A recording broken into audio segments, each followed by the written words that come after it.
History likes clean endings. Flags raised over ruined cities. Documents signed at long tables. Generals remembered in statues and stone. These are the images we keep. What history avoids are the moments before the celebration. The quiet rooms. The sealed files. The decisions made without witnesses. In January 1945, while the war still raged across Europe, one such decision was made far from the front lines.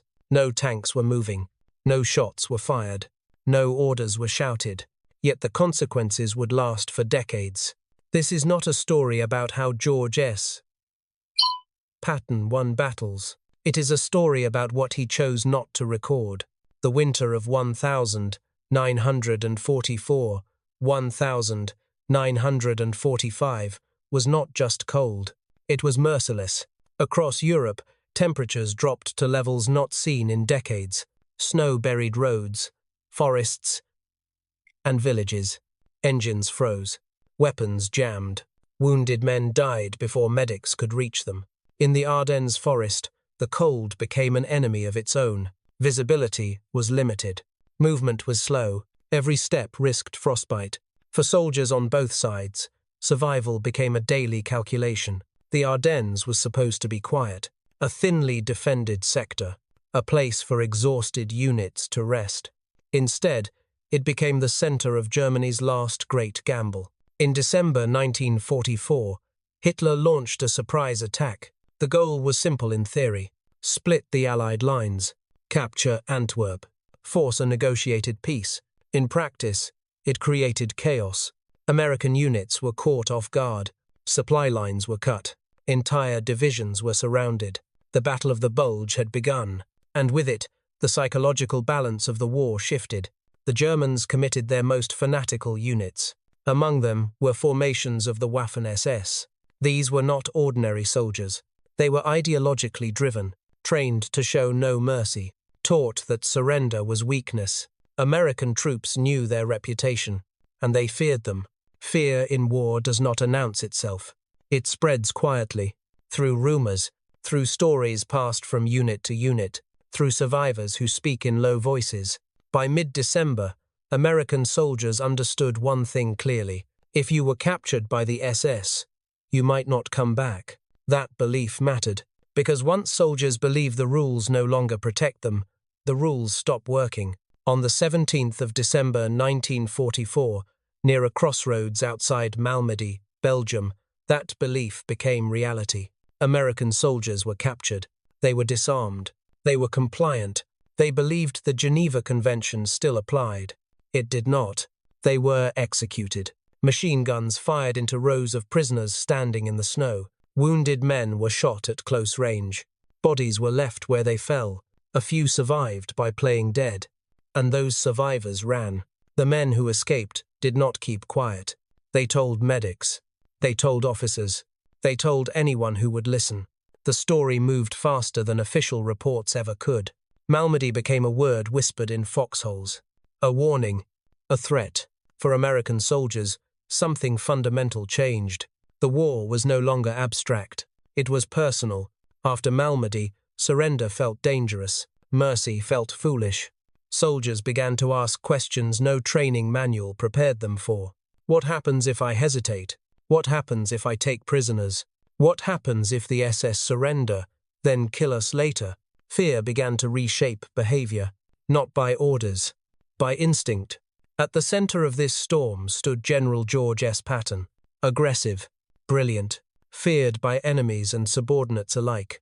Patton did not believe in defensive warfare. He believed in speed, pressure, and violence. To him, hesitation was the greatest sin a soldier could commit. And in the winter of 1944, hesitation was everywhere.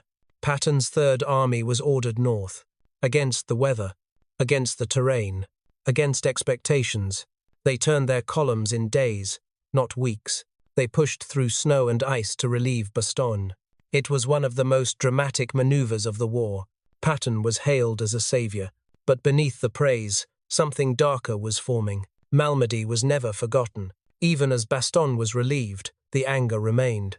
Soldiers remembered the bodies in the snow, the stories of wounded men being executed, and they carried that memory forward. Patton did not need to issue orders. The mood was already set. By January 1945, the fighting had become intimate. House to house, village to village, man to man. The line between combat and aftermath blurred. And somewhere in Belgium, the cycle of revenge completed its turn. By early January 1945, the fighting in Belgium had changed character. This was no longer a war of sweeping advances. It was a war of close contact, of villages taken one house at a time, of enemies appearing suddenly in white camouflage against white snow. In these conditions, surrender became ambiguous. Hands raised did not always mean safety. Uniforms mattered. Insignia mattered, especially the runes of the Waffen-SS. American units captured German soldiers daily. Some were Wehrmacht conscripts, tired, hungry, eager to survive. Others were SS, and those men were viewed differently. They carried Malmedy with them, whether they had been there or not. In one Belgian village, after heavy fighting, SS prisoners were gathered. They were disarmed, surrounded, no longer a threat. This was not a battlefield exchange of fire. This was after combat had ended. An execution followed, methodical, deliberate, final. The snow absorbed the sound. The cold preserved the scene, and the war crossed another invisible line. This was not a mob. This was not panic. Weapons were set up. Men took positions. Others stood watch. Orders were implied, if not spoken. That distinction mattered, because chaos can be forgiven. Deliberation cannot.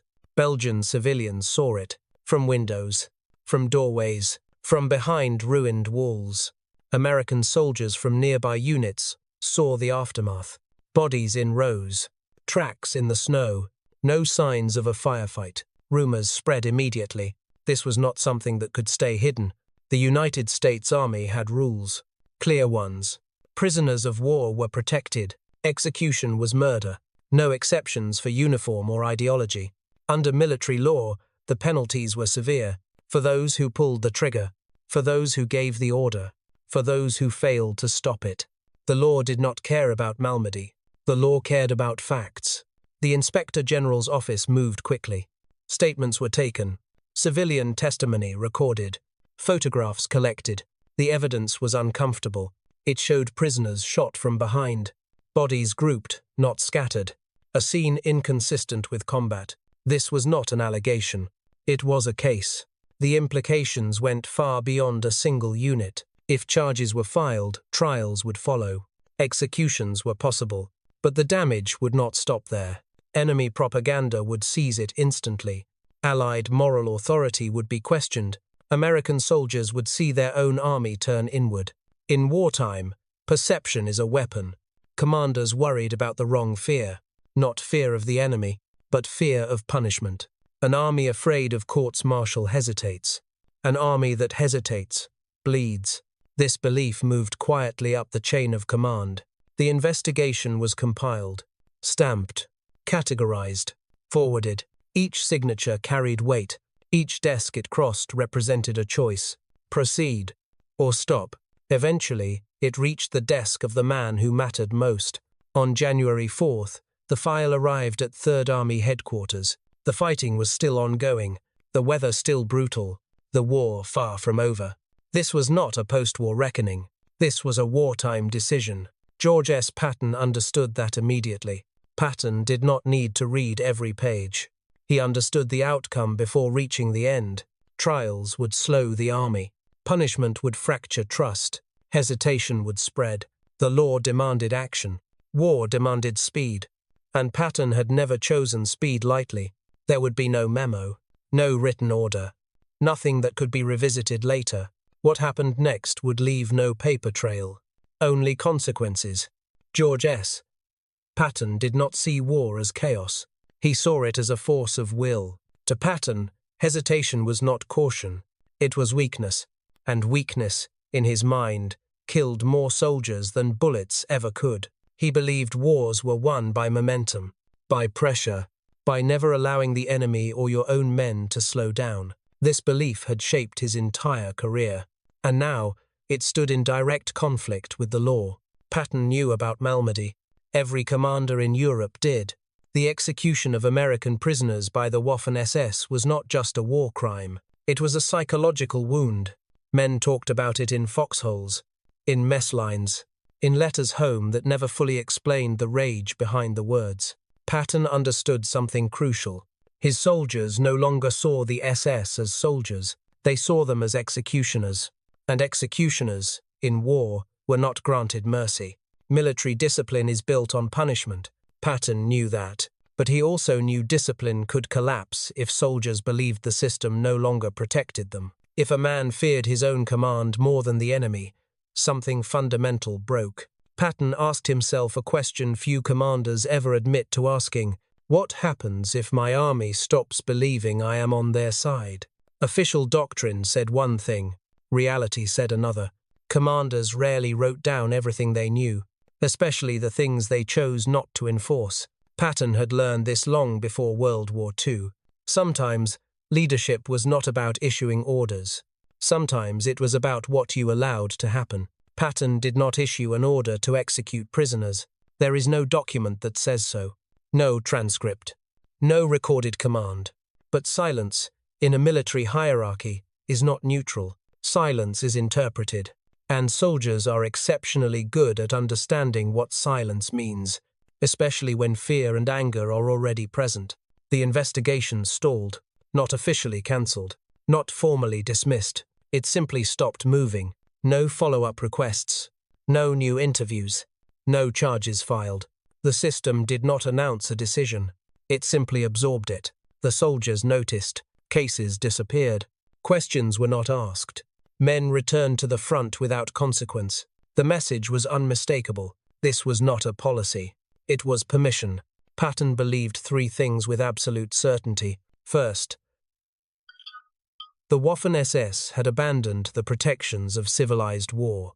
Second, his army could not afford hesitation, not now, not in winter, not against a desperate enemy. Third, winning the war faster would save more American lives than any courtroom ever could. To Patton, this was not a moral failure. It was a calculation. Once the file stopped moving, there was no reversing the decision. To reopen it later would be an admission that the silence had been intentional. Patton understood that too, and so the silence continued. Patton never denied responsibility for his army's actions, but responsibility, to him, meant outcomes, not purity, not legal perfection, results. And the results were clear. The Third Army kept moving, kept attacking, kept winning. Something else moved with them, something quieter. The certainty that surrender guaranteed survival. The belief that law always followed the flag. Those ideas did not die in one moment. They eroded, slowly, silently. There would be no tribunal record bearing Patton's name, no written order to condemn, no signature to indict, only memories and consequences carried by men who would never speak publicly. History would record victories. It would not record the silence that made them easier. Orders move down a chain of command. Silence moves faster. No announcement was made. No briefing was given.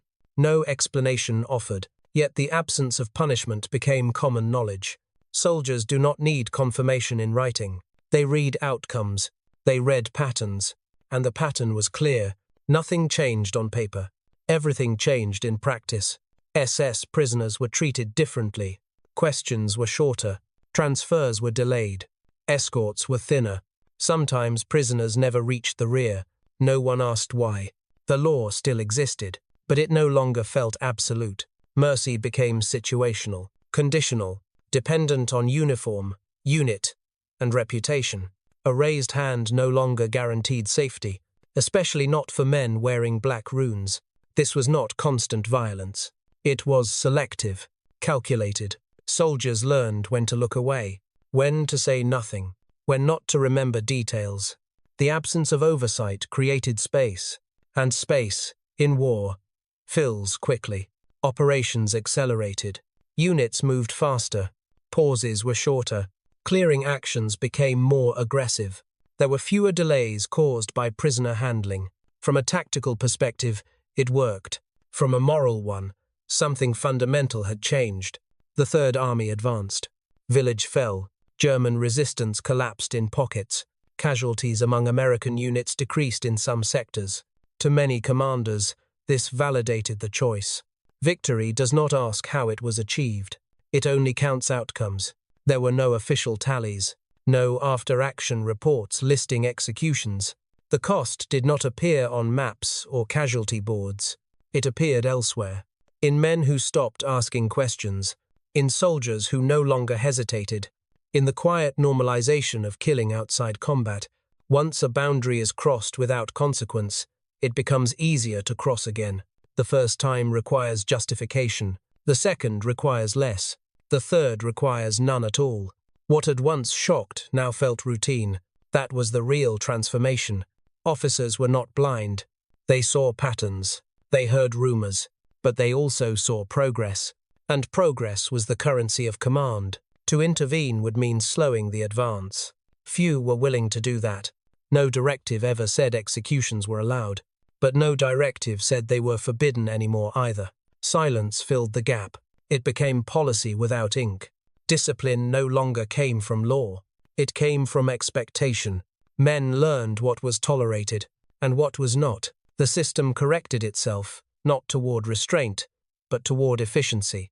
As January turned to February, the front shifted east. Germany loomed closer. The winter loosened its grip, and the moment passed. The investigation was forgotten. The decision remained. When victory came, it wrapped everything in relief. Survival erased reflection. The war was over. Questions felt unnecessary. Silence had done its job. No monuments would mark these moments. No plaques would list the dead. History prefers clean victories. Messy truths are easier to bury. But the shadow did not stay in Europe. It followed men across the ocean. It settled quietly into memory. And it waited. Victory came suddenly. One day, the fighting was constant. The next, it was gone. Orders stopped. Guns fell silent. Men waited for something to replace the noise. For many, that silence was harder than the war itself, because silence creates space. And in that space, memory begins to speak. After the war, there were reports, end-of-war summaries, after-action reviews, lessons learned. But these reports focused on movement, on logistics, on strategy. There was no section for moral injury, no category for things done that could not be undone. Some prisoners were never listed, no intake forms, no transfer records, no names. Their absence was not investigated, because investigation would require questions, and questions would require answers. Senior officers heard rumors. They always do. But rumors are easy to dismiss. There was no paperwork, no written orders, no complaints from the dead. So the rumors stayed rumors. That was enough. The war had been won. Europe was free. The enemy defeated. In that context, scrutiny felt unnecessary. Why revisit the darkest moments, when the outcome had justified the means? This logic settled quietly into the post-war narrative. Trials were held, but they pointed in one direction. German crimes were catalogued, German officers judged, German executions documented in detail. American actions were not part of the story, not because they did not happen, but because they did not fit. There was no official cover-up. There didn't need to be. Everyone understood the unspoken rule. Do not ask questions that could damage the victory. This was not conspiracy. It was consensus. Soldiers returned to ordinary lives, factories, farms, families. But some memories did not stay behind. They surfaced at night, in moments of quiet, in half-finished sentences that went nowhere. Many veterans never spoke, not out of guilt alone, but because words would force meaning onto things that had none. Silence became a coping mechanism. The same silence that once protected careers, now protected minds. Years later, fragments emerged. In private letters, in conversations late in life, in interviews that stopped just short of clarity, enough to suggest a pattern, never enough to form a case. George S. Patton did not live long enough to face post-war judgment. He died before questions could solidify, before archives opened, before memory loosened its grip. and so his silence remained intact. Patton was remembered as a warrior, brilliant, flawed, unapologetic. The decisions without paperwork never entered the official record. Legends rarely include footnotes. History prefers documents, orders, signatures, transcripts. This story has none of those. It survives through absence, and absence is easy to ignore. But ignoring does not erase. It only delays understanding. Every generation inherits the unanswered questions of the last. This was one of them. In the end, silence succeeded. No trials, no reversals, no official reckoning. Victory stood uncontested. But silence is never neutral. It always chooses a side. History is not a complete record. It is a selection. Events are filtered through documents, through institutions, through what survives long enough to be archived. What is written becomes fact. What is not written becomes rumor. And what is deliberately left unwritten slowly disappears. The post-war historians faced a problem. There were no orders, no signatures, no court transcripts, only testimonies, often late, often hesitant, often contradictory. In academic history, that is not enough. Memory without paper is fragile. When archives opened decades later, researchers found silence where noise was expected, reports that ended abruptly, investigations without conclusions, files that referenced attachments that no longer existed. These were not accusations. They were absences, and absences raise questions. Official military histories focus on campaigns, timelines, maps, logistics. They are designed to explain how wars were won. They are not designed to examine how laws were bent. Those questions live elsewhere. Where documents failed, voices emerged. Veterans spoke quietly to researchers, often anonymously, often with conditions. They did not describe themselves as criminals. They described themselves as soldiers, in a moment where rules collapsed. Individually, the accounts were incomplete. Together, they formed patterns, same units, same timeframes, same behaviors. Not proof beyond doubt, but consistency beyond coincidence. Time creates distance. Distance weakens fear. Men nearing the end of their lives had less to lose. Careers were over. Reputations settled. What remained was weight, and weight seeks release. Patton had become a symbol. Symbols resist complexity. To question the symbol felt like questioning the victory itself, so the stories stayed on the margins, mentioned in footnotes, debated quietly, rarely centered. There are monuments to battles, to bravery, to sacrifice. There are none to ambiguity. No statue honors the moment when a commander chose silence. Those moments live only in memory. History seeks coherence. Truth is often fragmented. When the two conflict, history usually wins, not out of malice, but out of convenience. There was never a verdict, no official condemnation, no formal exoneration, only a question that refuses closure. Was silence leadership, or was it complicity? Modern militaries study law extensively. Rules of engagement, codes of conduct, but rules are tested in extremes. This story exists in that test.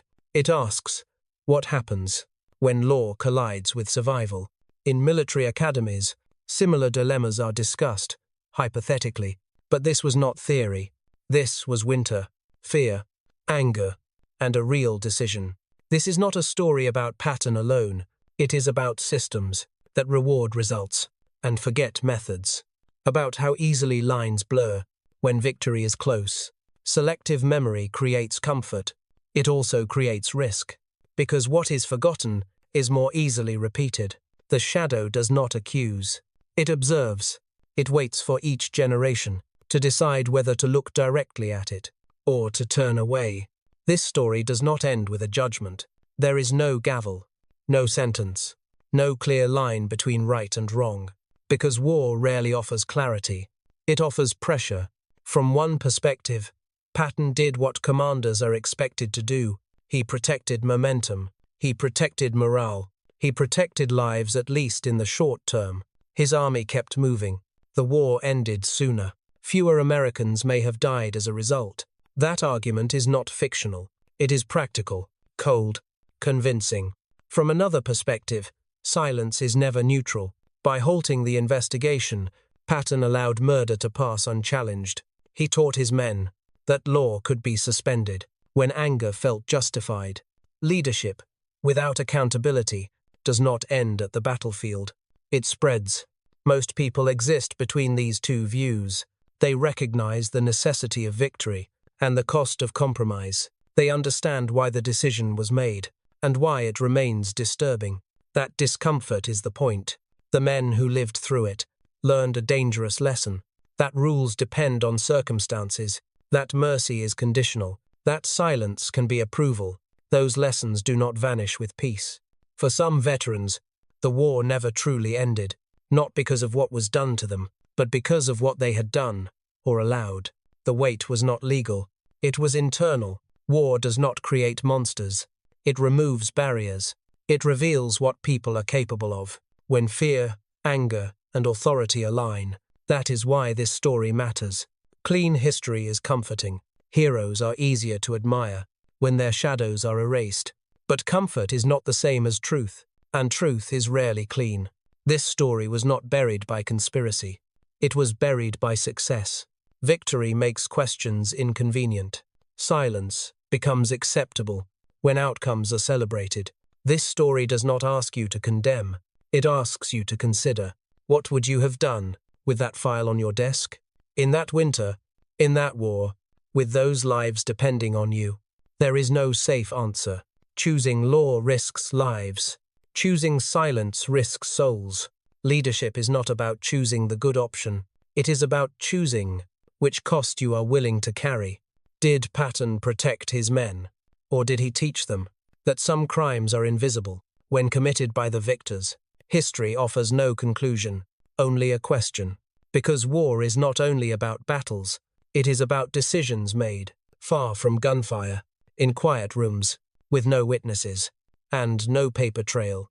That is where the hardest choices live. History is not only written in monuments and medals, it is written in what we choose not to record. And sometimes, the most important stories are the ones history avoids.